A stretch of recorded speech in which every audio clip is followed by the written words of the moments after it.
What is derealization and depersonalization disorder, or otherwise known as Dpdr? It's a dissociative disorder that causes oneself to have a feeling of an altered reality. We experience a reality different than what our brains previously perceived in life. These sensations and perceptions are very terrifying and often trigger severe anxiety, and if not treated properly can lead to anxiety and panic disorder, which I personally have and still deal with on a daily basis. Dpdr is a mental health disorder that approximately 2% of the population suffers from.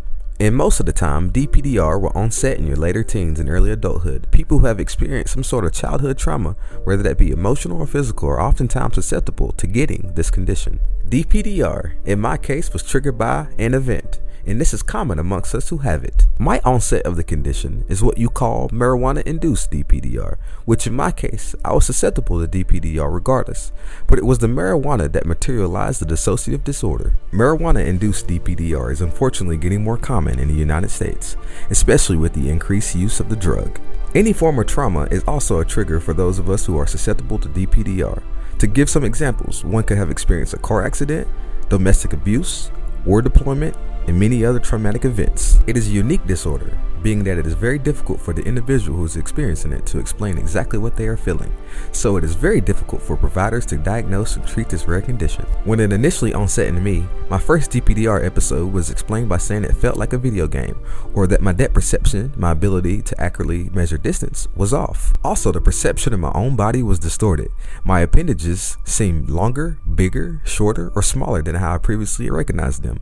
My perception of my own body was off, and I understand that many of us who experience Dpdr have these same sensations and perceptions. You also experience a sense of numbness or dullness, a sense that you cannot quite connect your emotions to the world like you were once able to. It's like your brain has allowed you to exist within the world, but you are not necessarily connected to this world like you were once before. One of the haunting realities about derealization and depersonalization disorder is, in my opinion, the scariest, is the feeling of not recognizing your surroundings. I mean, it could be a place that you have lived in for 20 years, and due to the dissociation of the disorder, one could look upon the landscape as a distant land. This is by far the scariest aspect of the condition, in my opinion. And this symptom is what caused me to develop a severe anxiety disorder. I mean, seeing things look smaller than what they once were, seeing people's faces differently, not being able to measure distance properly, having blurry vision, or even feeling your surroundings are totally alien to you is a real tough pill to swallow. Some experts suggest that derealization depersonalization disorder is a way for the brain to protect itself from any further trauma,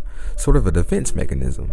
And research about this particular condition has accelerated as of recent, but there's a great deal to still understand about this rare condition. The unknown of this mental condition is the motivation to start the Dpdr video series. I will explore the condition from the personal and scientific points of view. In many ways, having Dpdr is not just a curse but a blessing. It was the reason I began to embark on my intellectual journey. Dpdr, in some sense, unlocked my curiosity pertaining to the mind, which unlocked a deep curiosity about the world. It enticed me to ask the common question, why me? Why did Dpdr manifest in me? What are the commonalities that each person with Dpdr have? And how can we deal with this condition and mitigate its symptoms so we can live fulfilling lives? The purpose of this first video is to introduce what exactly derealization and depersonalization disorder is and the mental alterations it has on one's mind. I am an individual who continually deals with Dpdr coupled with anxiety disorder, but have figured out ways to mitigate the symptoms and learn to not just live but prosper. My next videos will pertain to how Dpdr, anxiety, and depression can affect you physically, because often we don't feel well or our neurology seems off, and there are no physiological observations that point to anything being wrong.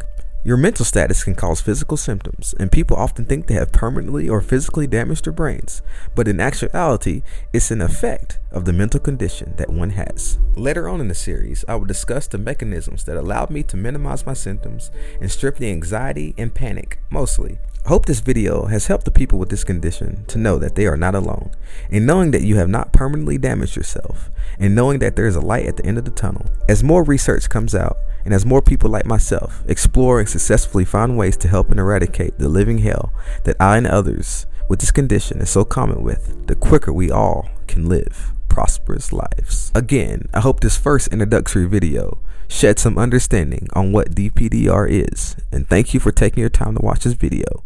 EyeOpening will return soon.